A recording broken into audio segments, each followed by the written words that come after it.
Joining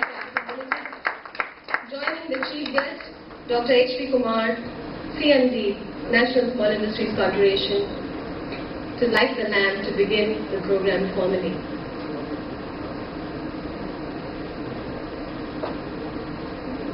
Please welcome him with a round of applause as we invite him to make that very significant chief guest address.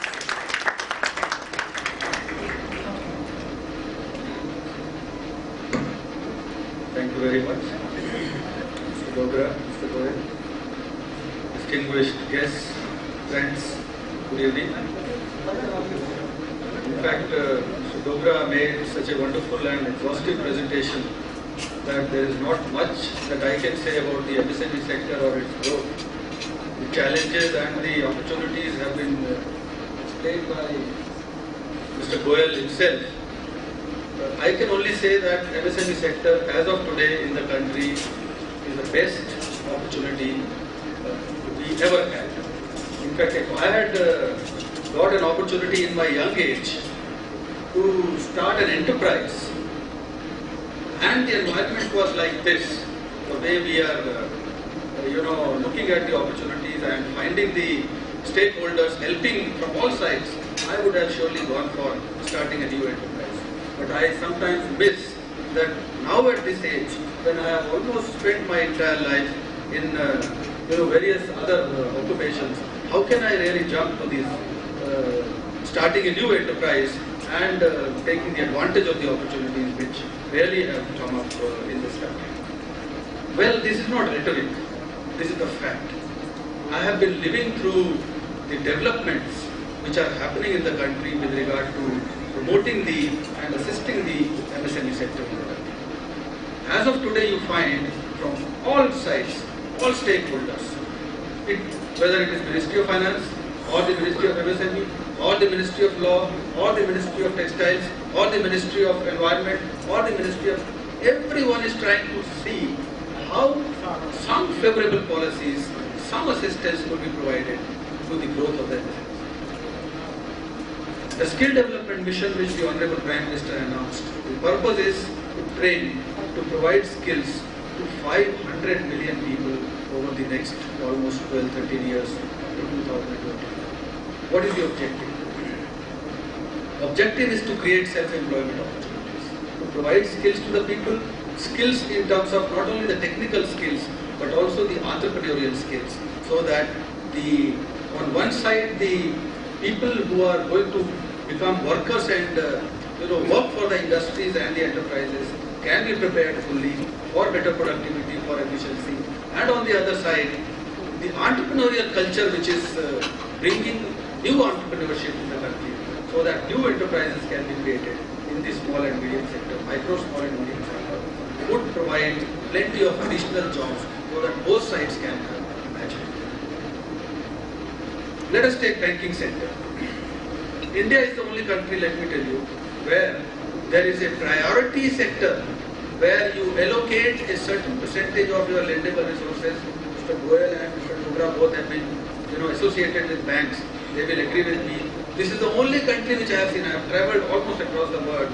I have not seen this kind of a favorable policy for the MSME sector, where the banks have been directed by the regulator, Reserve Bank of India, that they have to set aside a certain percentage of their lendable resources for the priority sector, and priority sector includes micro and small enterprises also. And a substantial chunk of the resources of the bank from the priority sector goes to micro and small. Today, let me tell you, while the government, from time to time over the last 8-9 years I have been looking at from various stages, while the government has been giving directions to the banks, one element came here in the presentation also, 20% year-on-year growth by each of the commercial banks, nationalized banks, which the direction has been given by the government on the recommendations of the Prime Minister's task force 3-4 years back. Prior to that, the Finance Minister in 2005 had also given similar instructions to the banks that they should have increased lending by at least 20% on year-on-year basis, and the total lending was almost 67,000 crore. And that was felt that lending to MSE sector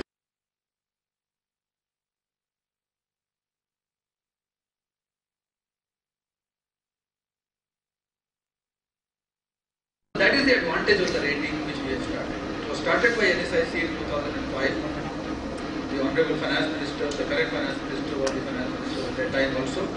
He inaugurated because he only wanted the rating agencies to come up and pick up the numbers.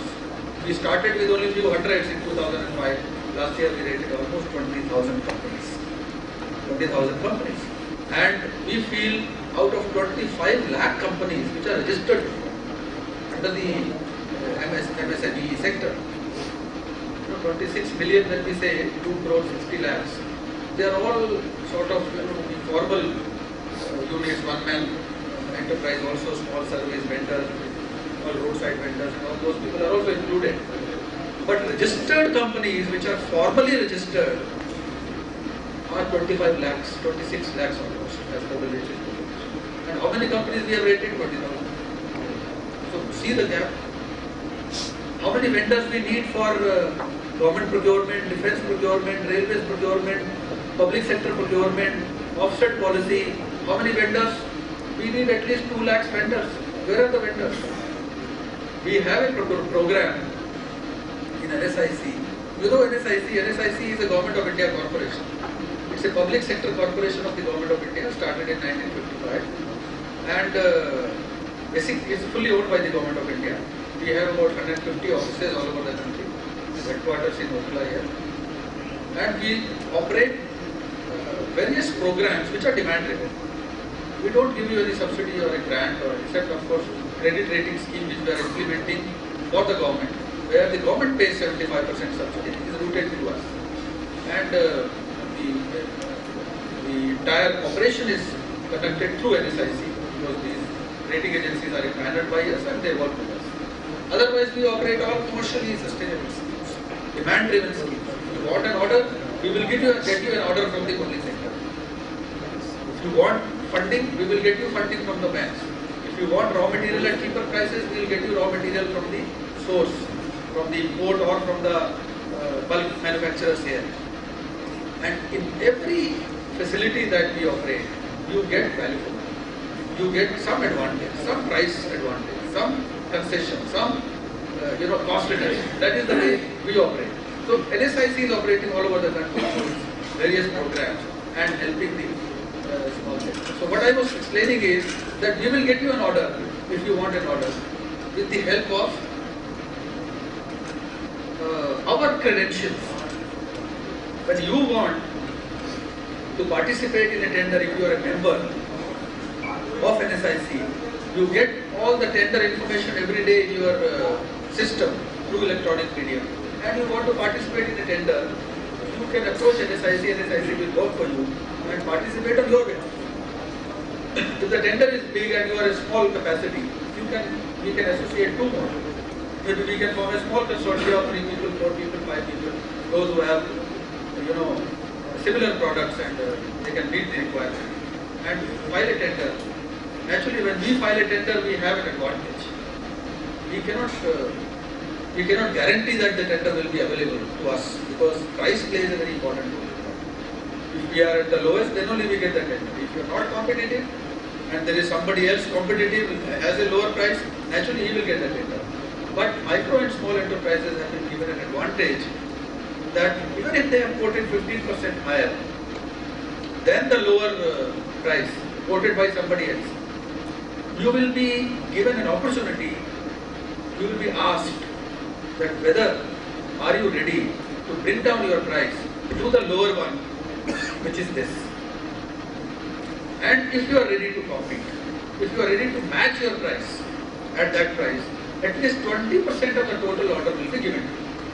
So that is the preference which has been mentioned in the policy and which is now implemented. So you have price advantage. You have advantage in terms of the performance rating which has been done by the rating agencies with the help money being paid by government.